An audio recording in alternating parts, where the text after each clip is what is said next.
Hello Leo, Sun, Moon Rising, and Venus Signs. Kamusta kayo? Sana po ay nasa mabuti kayong kalagayan. Welcome back po sa Star Tarot.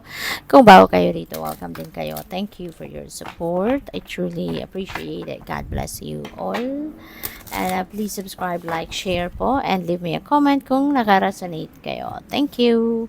First message po ninyo is for general life. No? We have Knight of Pentacles. Ayan. So, parang stay put lang kayo ngayon, no? Hindi kayo dito yung busy, hindi kayo yung nagmamadali, hindi kayo yung aligaga, no?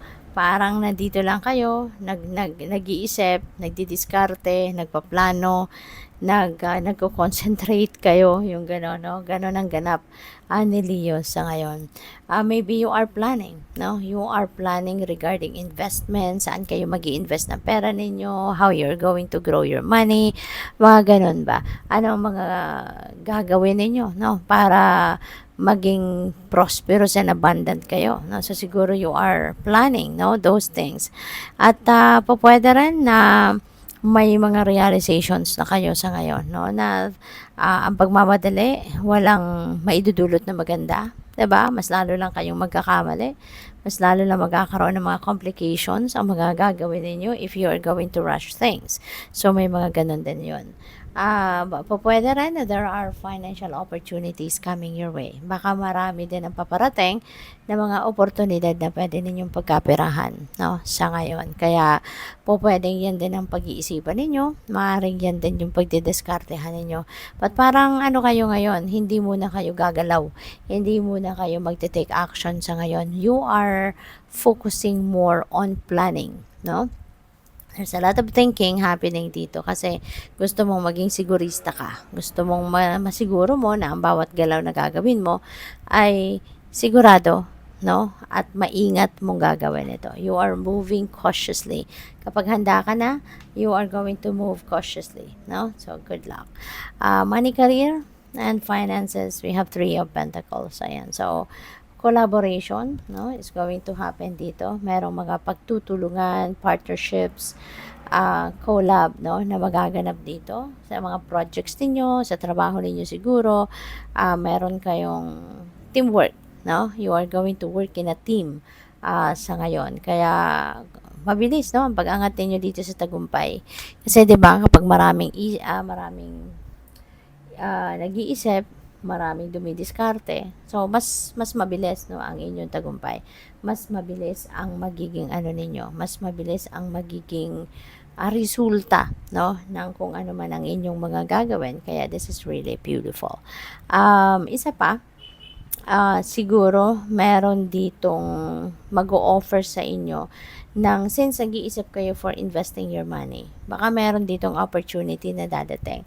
Merong mag-o-offer sa inyo na tara mag-invest ka rito, no? Parang ganon.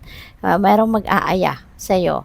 Merong mag-o-offer sa'yo na sige na, magko-convince sa'yo na sumama sa kanya para mag-invest, no? Mag-invest ka sa kanya, sa kung ano man ang pwedeng sa kanya mismo, mag-invest ka sa kanya. Baka siya yung merong negosyo or whatsoever na pwede kang mag-invest ng inyong pera, or baka, may magko-convince sa'yo dito na tara, umano tayo, sumali tayo sa ganito, sa ganyan, no? So, pwedeng may mga ganun ang sitwasyon. But definitely, ano man ang kaganapan sa buhay ninyo, this is the start of you, this is the start of you reaching the tugatog ng tagumpay, no? This is the start of you being successful, no? Magiging matagumpay ka ngayon na mayroon kang makakasama, makaka-partner, mabilis, no, ang pag-angat mo sa iyong tagumpay. And we have the sun, no? This is for your relationships. So, napakaganda. Kasi magkakaroon kayo rito ng liwanag, no? The sun is going to shed its light, no? Sa inyong mga relationships.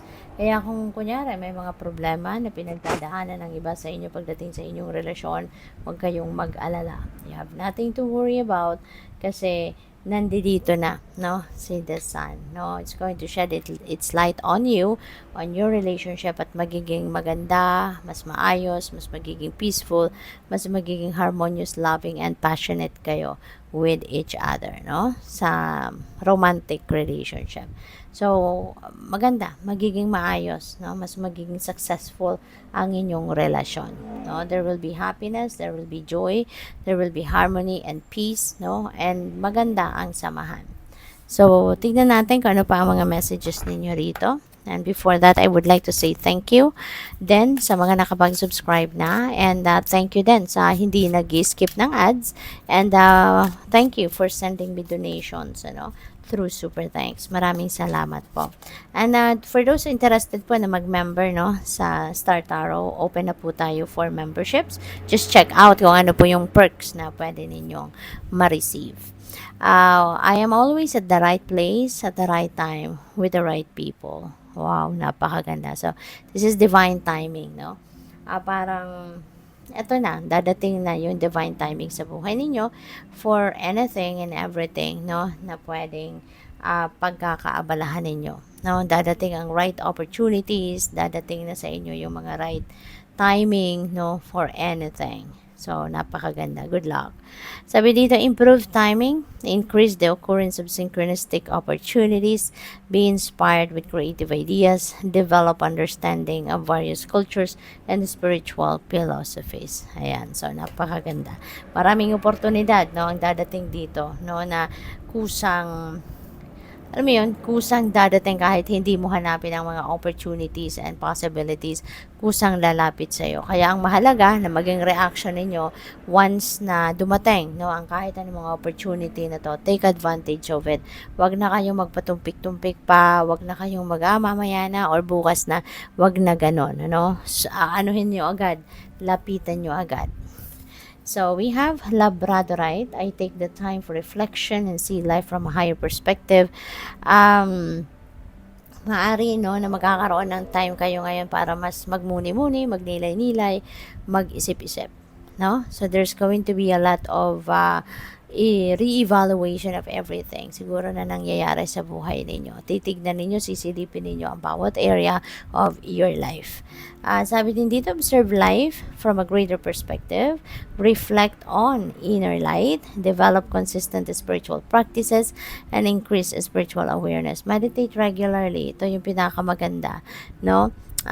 Meditate regularly kasi meditation really does wonders sa katawan natin, sa health natin, sa overall well-being natin. Okay? Kung hindi pa ninyo nasusubukan, mag-meditate, subukan po ninyo. At kung paano gagawin yung meditation, ang dami-dami ng resources dito sa YouTube na pwede ninyong gamitin, pwede ninyong maging reference. I-search nyo lang. Ang daming guide dito sa YouTube na mahahanap kayo on how you can start meditation. Okay? Kasi iba, no?